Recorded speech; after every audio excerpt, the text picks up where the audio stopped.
Welcome to Emerging with Jamal Robinson, a podcast where you hear from the diverse voices behind emerging technologies and gain useful insights for positive changes in your life and career. On today's show, I speak with Jonathan Martindale.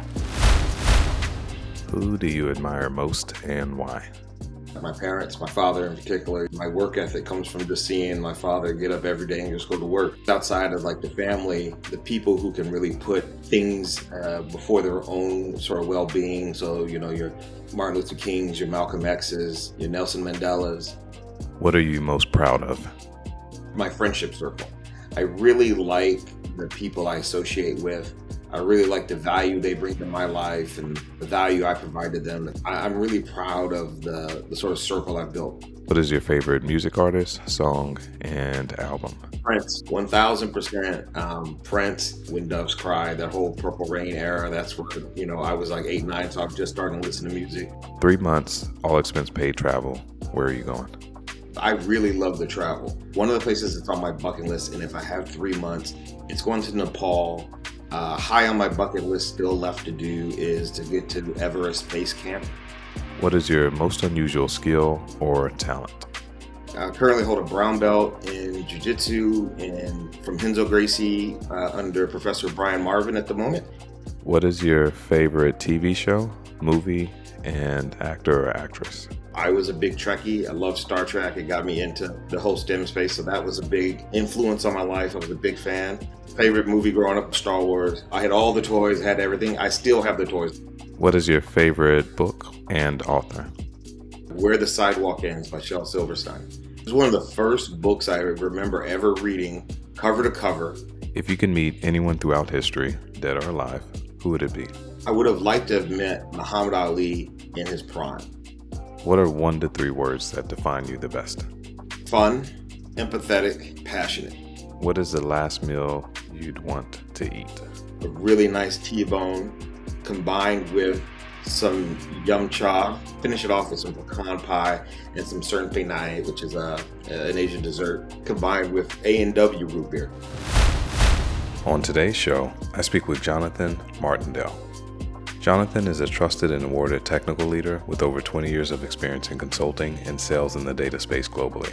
He is currently a senior engineer at Snowflake, focusing on mobilizing the world's data, and has previous sales engineering experience at Collibra and Informatica. His consultation experience was built across roles at Accenture, KPMG, Hitachi and Informatica, with a focus on a range of industry sectors, including the public sector, where Jonathan has had prior experience working with the United States Department of Defense and Australian government. Jonathan is world-traveled, having lived in Europe in his formative years and Australia for over 8 years for work. He believes in continued education, with 12 certifications from Harvard, MIT, Oracle, Microsoft, Cisco, Snowflake, and others, post-graduating college. Jonathan is also passionate about helping others and has worked for a plethora of nonprofits and sits on the Computer Science Advisory Board at the historically black college, Prairie View A&M. Jonathan is also a decorated Brazilian jiu-jitsu master, having secured multiple medals across the Sydney Open and other competitions. I know you're going to enjoy the conversation with him today. Let's get on to the show. Hey, thanks for coming to today's show. Please introduce yourself for the listeners. Hi, everyone. I'm Jonathan Martindale. I'm currently a senior sales engineer at Snowflake Computing. As a disclaimer, I work for Snowflake, but I'm not here representing them in any capacity. Great to be here. Very cool to have you. Before we get into the role, can you explain what is Snowflake as far as what the company does? So Snowflake is a platform provides a platform for your data as well as applications to be, our goal is really to break down silos. We really look at those as barriers to innovation. So our goal is to really be that data platform, that application platform that really interconnects and mobilizes your data. I've heard you all advertised as the data cloud. To your point about breaking down silos, are you referring to the silos of a business can have like multiple business units that have like data centralized in them, but they can't communicate across those? Or could you explain a little bit more?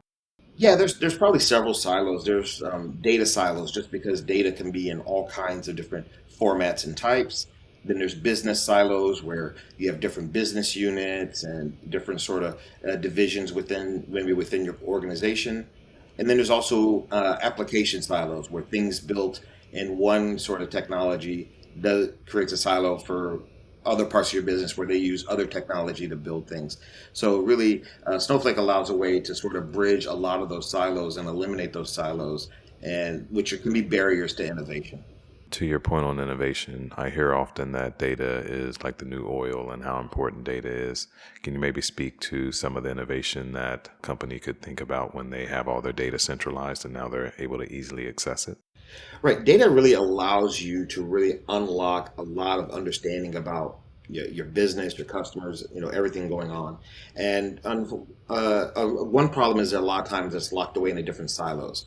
So the data cloud is this idea of being able to have this elimination of silos and be able to have data go across spectrums, where be it within around your business, around different technologies, around different types of data. I've seen with artificial intelligence, when people are able to bring in a lot of data, it gives them additional insights. And then you put advanced analytics on top of that, which could be AI or whatever to get insights. And then businesses are able to achieve a lot of value. I'm assuming that, as you mentioned, you're in the sales engineering role. This is kind of your primary focus where you're going out speaking with people about how to drive value from the technology. Right. I really focus on what I like to call the art of the possible. So my role is really to help customers or potential customers understand what would be possible with using a platform that I provide. So that means trying to get them to see not just purely the technical tidbits of, okay, we can connect A to B and we can actually support language C, D, and E. It's that, like, here are the kind of innovative ideas that you may not even be aware is possible, in trying to help them see that this could be a good pathway forward. So it's really much more so than just, hey, not really just trying to sell you that, hey, please sign this thing and just spend some money. It's really about how can I find a way to increase value for you that makes it worthwhile to increase the partnership that we have together. That sounds like an interesting role. And it has sales in the title. So do you maintain a quota? Yes, I do have a quota that I always working hard to try to meet and exceed. A lot of sales teams have sales pods where it may be an account manager, a customer success manager, a solutions architect, and so forth. Where does a sales engineer fit into that account pod that supports customers? You sort of cross a lot of those lines. In the way technology is going today, and things being a much more consumption-based model, the way things sell, it's very different than maybe the way sales pods like that probably existed just 5 years ago, even. So now you aren't, in the past you would have seen just a pure sales engineer that once a deal was signed, they parachuted out of that engagement and were gone into the wind basically until it was time for renewal. But in today's world of things being much more sort of consumption based, subscription based, that means it's really that you're tied to that customer for the duration, and you're really trying to make sure they stay successful. So in that, having said all that, that really means that what you see is that the sales engineer kind of crosses a lot of that. So I may spend a lot of time helping design a solution where normally that might have been just purely a solution architect would have done that in the past, and the sales engineer would have just been like in the proposal effort. But now I'm working on proposals. I'm working on the solution. I'm working as you go through the engagement to try and knock down those walls to make sure that your projects are successful. That sounds like that role is pretty multifaceted. What technical and non technical skills would you say are necessary to be successful? So particularly for me, because I'm in the data space, so I need to actually make sure I understand things like sort of data concepts, database technology concepts, data warehousing technologies, data science technologies, data engineering technologies, because the solution that I work with kind of it sort of fills all those sorts of buckets. So I need to have a good understanding of at least all those, and at least be deep somewhat in at least one or two of those. And which ones are the right ones to be deep on? That's always the challenge because it could always be a moving target for you. But you really need to have a lot of those kind of technical skills. That doesn't mean you need to be the world's greatest at all of them necessarily. I don't think that's even humanly possible. But you would want to at least understand it, but understand everything conceptually is really what I try to at least shoot for as a minimum. And then from a soft skills sort of perspective, or at least non-technical skills, I kind of call the soft skills. You need to be able to speak with confidence, to be able to present, be able to sort of ask questions and get to the right sort of solution. You need to. One of the problems I think I see some people who are very strong technically sometimes struggle in this role. And this was sort of my struggle when I first kind of came from the pure technical role. Was you needed to be able to understand that it's not about having the world's most technically complex, coolest looking solution. It's really about understanding more the business side. What is it? What's actually the business problem? Where is the actual value for the customer? Where is the actual what's actually trying to be achieved? That should be primary as opposed to, hey, I wrote a really great program that uses this really cool new technology and all these sorts of things. Don't let that technology kind of drive things. You need to have those soft skills to be able to hone in on business problems and put that stuff forward first. A really thorough answer. I want to break down the two areas, the soft skills and the non-soft skills or the technical skills. You had talked about some of the challenges, and I've spoken with people that work with like the bleeding edge technologies. Their challenges are typically like, where is the information? It's kind of being invented in some R&D lab. It's not really out there publicly accessible, and they have to just kind of figure out things on the fly. But when I think about a database technology like data warehouses, databases, the importance of data, like that's well established. When you had mentioned this a challenge, for example, even me prepping for this interview, trying to look at like the latest database technologies to ask you questions. From the existing vendors, you have the Mongo, SAP, Oracle, and Microsoft. They're constantly making updates.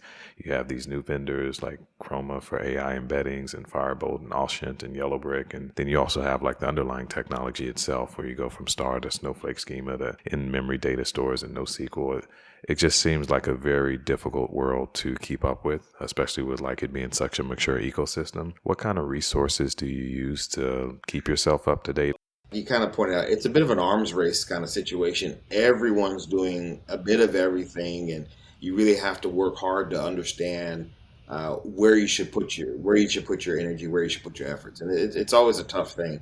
My goal is, or at least what I try to do is one, I understand maybe what are my most direct sort of things I need to understand. So, in my role as a sales engineer, I might support an X number of certain customers. So, I try to understand what are the things that are important to them because there might be some new hot thing out like Chat GPT or something or what have you, and there are going to be certain customers who their profile makes something like that something they might want to get into quicker. Whereas there's other customers who are going to be like, well, we're definitely not bleeding edge, right? We're not going to get into that kind of stuff. We'll be late adopters. You need to understand maybe what are in your role, which ones do you need to spend time with?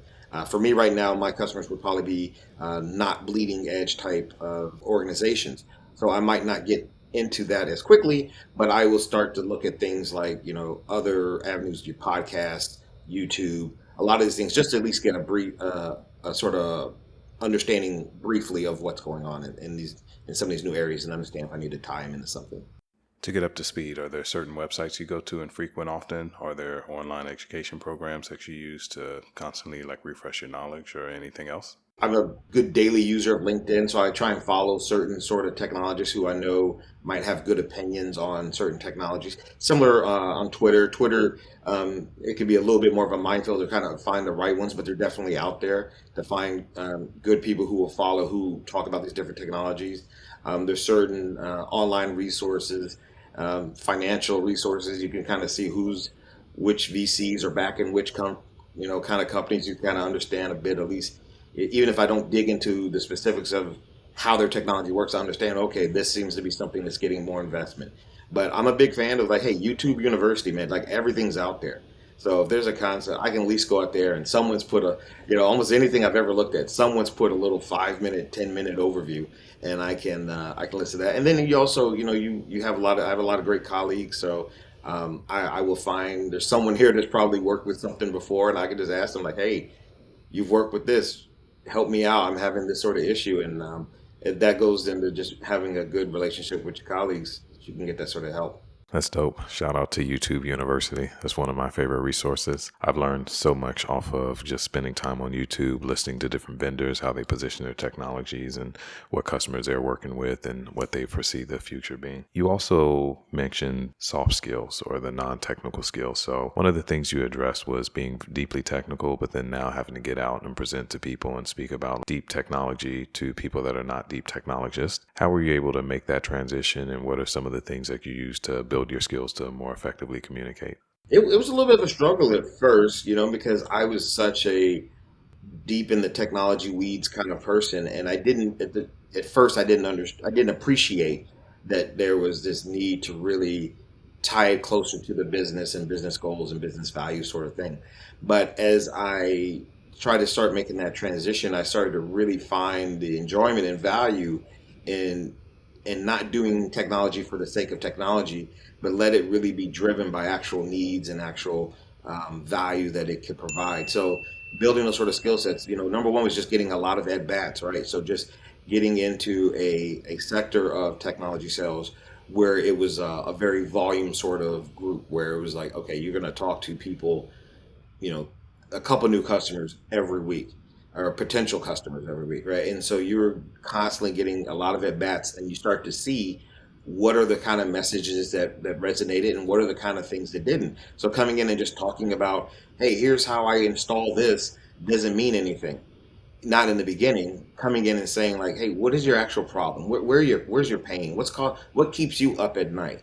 Where do you find you're having risk? And you start to realize that pretty much every question, every answer, everything's tied to, does it make me money or does it save me money? And so you started to understand that I need to be, everything I speak of really at some level needs to kind of tie to those sort of concepts. Great answer. Also, with sales and sales engineers, you have the opportunity to either generalize and focus on like the entire portfolio of the company, or a lot of times there's often the ability to specialize like on AI or industrial manufacturing or financial services. Do you have any thoughts there on like being a specialist versus a generalist and how you pivoted your career? Yeah, and I have to say I was very much in the space for a lot of my career. I was a generalist is terms of I did all the products for a particular company. I did almost all their products, but I was not I was within their products. I was an inch deep but a mile wide kind of thing, and it was good because I was versatile. They could put me on any sort of engagement, any sort of project. On the downside, I realized that when very interesting work, very complex, rewarding work came along, I wouldn't get the shot because I was the generalist, or they wouldn't want to risk tying me up because they knew I could be this sort of utility player you could kind of put into any position on the court kind of thing. So there's it's a double-edged sword. I am a fan now of you should be a specialist in some way. And that doesn't necessarily mean you need to be a technology specialist. You could be a generalist in a technology, but then a specialist in a particular maybe industry domain, oil and gas, telecom, entertainment, media, something like that. You can have an industry domain as an expertise and then be a generalist in technology amongst those, or go the other way and be a specialist in a database technology or programming language or some other sort of technology. Be a specialist in that, and then you can maybe be a journalist regardless of industry domain. But I do, at least in my personal experience, I see the people who seem to have the the widest array of opportunities have at least a specialty in one of those sort of avenues. Thanks for clarifying. You mentioned a wide array of opportunities, and thinking about opportunities and how you get your next role. How were you able to land this role as a senior sales engineer at Snowflake? I'm a big fan of networking and being out there, and I was part of a local sort of uh, data analytics meetup, and I was a sales engineer at one of my previous companies, and there was a sales engineer from Snowflake at the meetup, and we got to be friends. And when an opportunity locally here in Houston opened up, he asked if I was interested, and I was able to get in. That's pretty straightforward. You had also spoke about being a sales engineer before, and as I've looked through your background, you've been a sales engineer at Collibra, if I'm pronouncing that correctly, and Informatica and Snowflake. Can you maybe compare and contrast like sales engineering across companies? How does the role change depending on the company or depending on the industry they're in? What new things do you have to do, or is there a lot of overlap? And if you're a sales engineer one place, it can plug and play it anywhere else? Yeah, in terms of soft skills, I think it's pretty. The differences are unremarkable, right? You're still doing a lot of the same basic things, right? It's all about value. Whether I'm selling technology or something else, you're really speaking of value, and I really operate on this customer success win-win sort of thing. I don't consider it a success if I got you to sign a deal, but it really didn't provide any value for you, right? That's not really it's not very good business model or career model really in that avenue. But things that might be different are less about the companies and more about really the time periods that I was in, right? So when I was in Informatica for many years, it was a different sort of the way technology companies worked then, and things weren't as much subscription based and not as much consumption based, right? So in those days, it was really like, hey, you get the technology, and then it was this big capital expense, and you just had to manage with it, whether it was doing the job or not, whether you wanted to do or not. So you end up really trying to make these solutions work, right? You still had a lot of the constraints of technology back then. Things weren't as much in the cloud, so you didn't have this ability to sort of be very agile. So you had to make decisions that you knew you lived with for many years, possibly. Whereas with the cloud now, right, you can change your mind almost on a whim. And so it was more the time periods that you were kind of operating in that I would say account for the differences in how they different operated. And also you're at different companies at different times in their growth cycles, right? So some companies you're at before IPO. Informatica, I was there a little bit just after their IPO, but they were still a smaller company. So it was really a great journey to be with them as they grew to a much larger company and eventually went private, but now they're back out public. It looks like you have worked with a lot of companies that aren't necessarily large enterprises, but you've also had experiences across these large enterprises. Is this something that's been like a concerted effort on your part, or has it just kind of randomly happened? How would you coach people if they're thinking on working at FANG major companies versus like some of the startups or post IPO startups? It's been somewhat intentional on my part. I really like working at sort of the small, medium-sized companies, companies that are maybe just out of that startup phase, or maybe toward the end of their startup phase.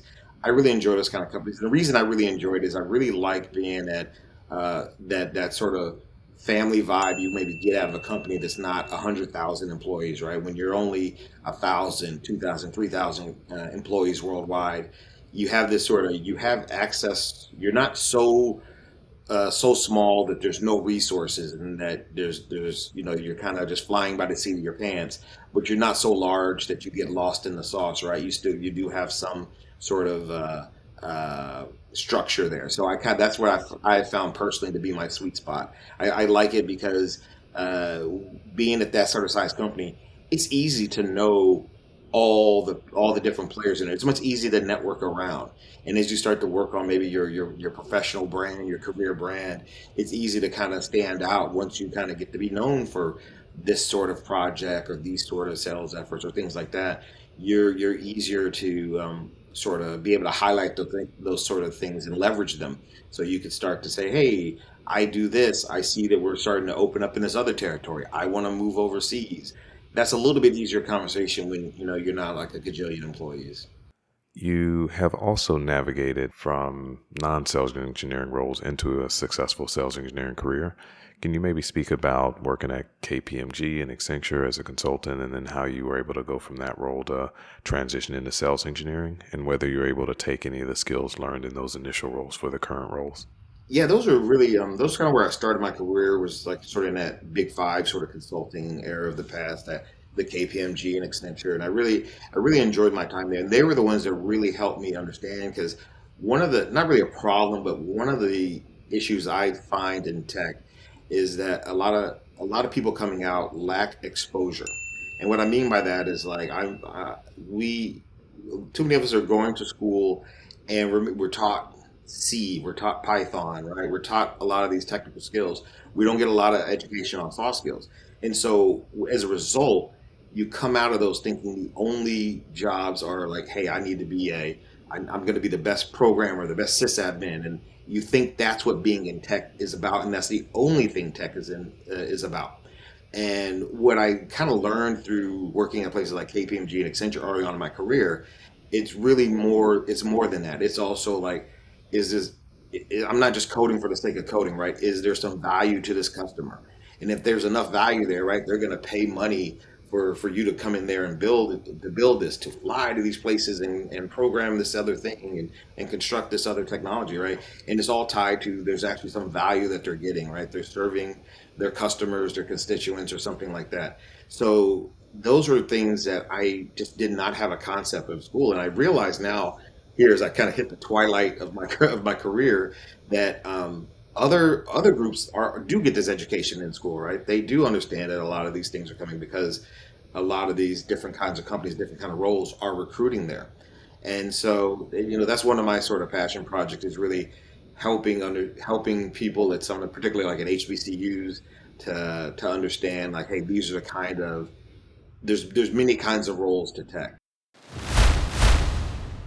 I'd like to take some time to learn a little bit more about the passion projects and kind of your origin story. Can you describe where you grew up and your family structure and so forth? Sure.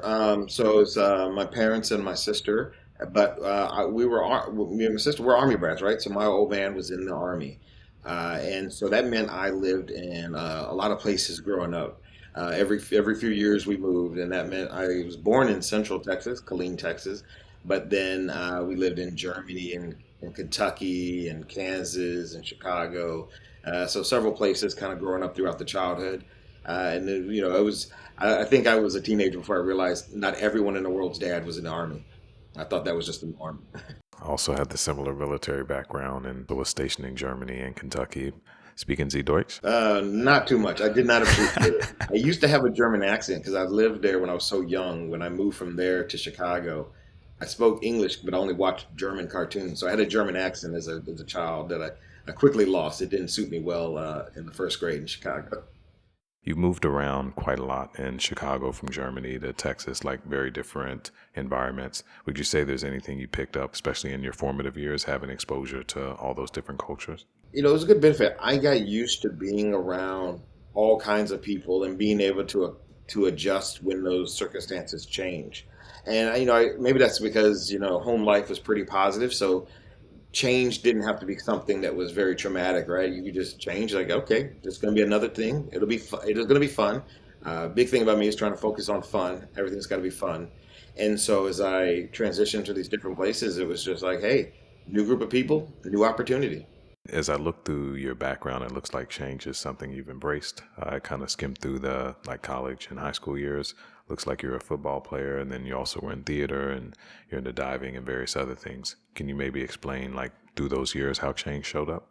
So I don't do anything just for the sake of trying to be different, but I try to sort of live my life in this sort of manner where it's if something's fun, then I'm going to do it regardless of whether or not it's maybe something I should do. I'll do it regardless of whether or not I'm actually going to be good at it. I'll just attempt it and see if it's fun. And if it stays fun, I'll just keep doing it. And so I kind of adopted that sort of attitude. And so through that, you find certain things you really enjoy, and maybe some things you're like, oh, okay, this is not my thing. I tried to learn guitar. I realized I like listening to people play guitar. I'm not that good at it, or at least I'm not going to enjoy it enough to dedicate myself to it.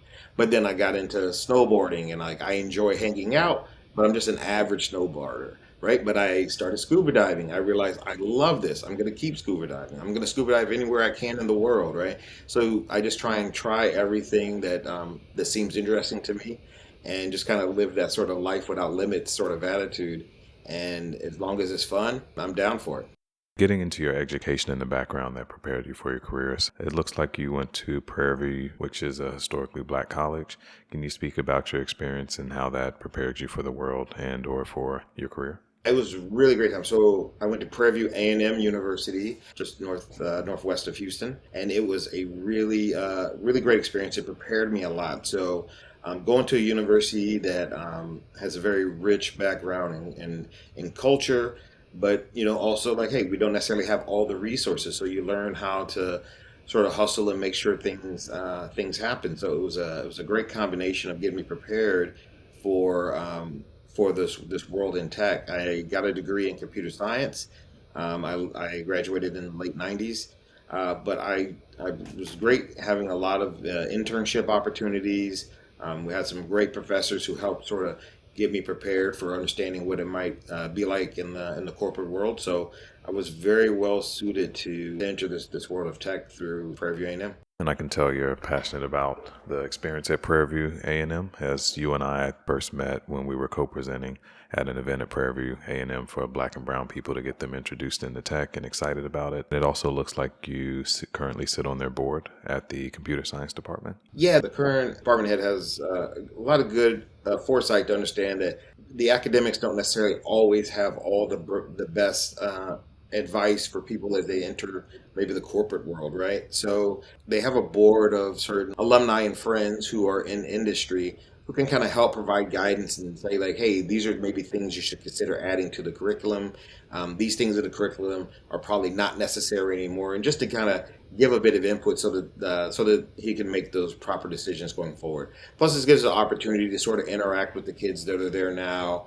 And so, like my big goal in life, as far as what I try to do through like mentoring and things like that, is I want people to work just as hard as I worked coming up. I just don't want you to fight the same battles. Is sort of what I try to go by. So I would like you to not make the same mistakes, or not necessarily mistakes, but there's a lot of things that, like, if I had just only known, right? If I had just had some different kind of guidance, I might have done certain things differently or understood situations differently. But it was just because of a lack of maybe certain exposure.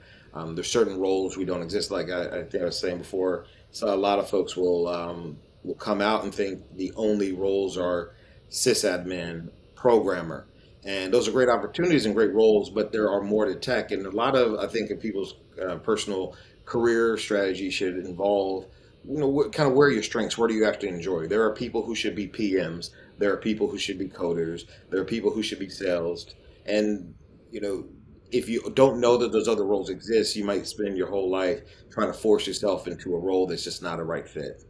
I can see where volunteering, mentoring, and helping others, myself included, has been pretty consistent throughout your life. You've participated in organizations like the Top Ladies of Distinction, the National Association of Black Scuba Divers, and National Center of Indigenous Excellence, and various other things. Can you maybe speak to some of those organizations, what they do, kind of what your role's been?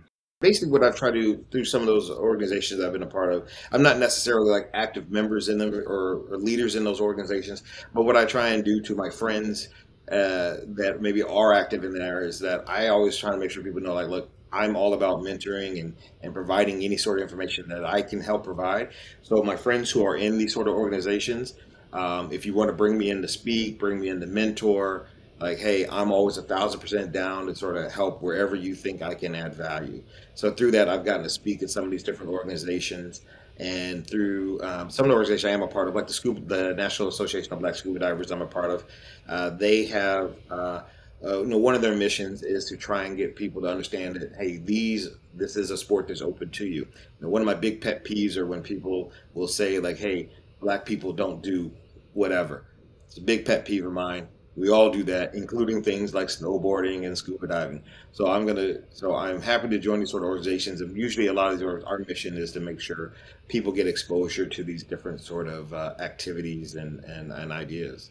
Exposure changes perspectives and gets more people involved in more things. We talked about Prairie View and how you've worked on the board there and work actively with their computer science department, but you also have a pretty extensive education. You have 12 certs from Snowflake and Informatica and Microsoft and Oracle and various other companies, and then you also have certifications from MIT and Harvard on quantitative methods for economics. Can you explain what drove you to get those and how they've added value? One thing I'm a big believer in is also that, I know we graduate and we think we're kind of done, but, particularly, I think it's true for pretty much any career, but particularly for tech, the education never stops. So I definitely noticed in the last several years, it was just the access to a lot of these different sort of classes that they're just more widely available. So now, MIT, Harvard, a lot of their classes are available online. And so as my time in data started showing that, okay, just doing my particular aspect of data, that world's changing. I need to have different exposure. So I started looking into some of these different programs that different universities were offering, and just realized I need to get some, again, different exposure to some of these different sort of tech. So I started looking at offerings that were out there, and I saw a really good quantitative class from Harvard, and there was some, back in the age of when everyone was doing big data, there was a good concept class from MIT. So I'm just always down for more education. And so luckily I was at a company that offered some tuition reimbursement on those, so I definitely took it up. Have you seen it add value in your career versus others who haven't? I definitely have seen it add value, because what I realized was there was a lot that I didn't know. I didn't realize how much of a bubble I had been in how I had sort of become a generalist across technologies who was specialized in a one particular vendor's technology. I had not really, I had gotten maybe a little complacent, and I hadn't really kept up to how much technology around me was changing. And so I really got a lot of exposure to different things that I had not, or different concepts that I had not really thought of applying. And then I was able to apply that kind of with the way I had been doing things, and it provided. I was able to really add a lot of innovative ideas to different projects I was working on. Never stop learning. Yeah, I agree 100%. Jonathan, this has been an excellent show. I really appreciate you coming on and educating us on your career journey and kind of how to take a similar approach if we see fit. Is there anything that you'd like to leave the listeners? A lot of marginalized communities don't get this sort of education, right? We're taught too much, just learn the job, and then that's it. I would say, to any like people who are maybe early in their career, really study and learn about these concepts around like personal branding, career branding, and just how that can affect your career. Because I see that maybe the way working is going, maybe for these new people that are starting, by the time they get later in their career, all careers may be very much more of a transactional kind of nature. And so things like their career brand or personal branding sort of mindset is really going to be tied greatly to the kind of opportunities they get as it becomes a more transactional type of thing. So that would be my advice to really anyone that's sort of early in their career. Very wise words. Thank you for your time. Hope you have a good rest of the day, and we'll catch up later. All right. Thank you. That wraps our conversation. Many thanks to Jonathan for sharing his story and for the gems of knowledge he dropped during our discussion. I end each show with listener-submitted inspirational career quotes. Today's quote reads, "Impossible is just a big word thrown around by small men who find it easier to live in the world that they've been given rather than explore the power they have to change it. Impossible is not a fact, it's an opinion. Impossible is not a declaration, it's a dare. Impossible is potential, impossible is temporary, impossible is nothing," which comes from the late, great professional boxer and activist, Muhammad Ali. Don't forget to subscribe to the show on Spotify, iTunes, or wherever you get your podcast, and leave a rating and review, as it really helps to amplify the message so others can discover this content and benefit from it. And we'd love more user-submitted quotes. I plan to read them at the end of each show. Instructions on how to submit those quotes are in the show notes. That's all for today's show. Thanks for listening, and until next time, peace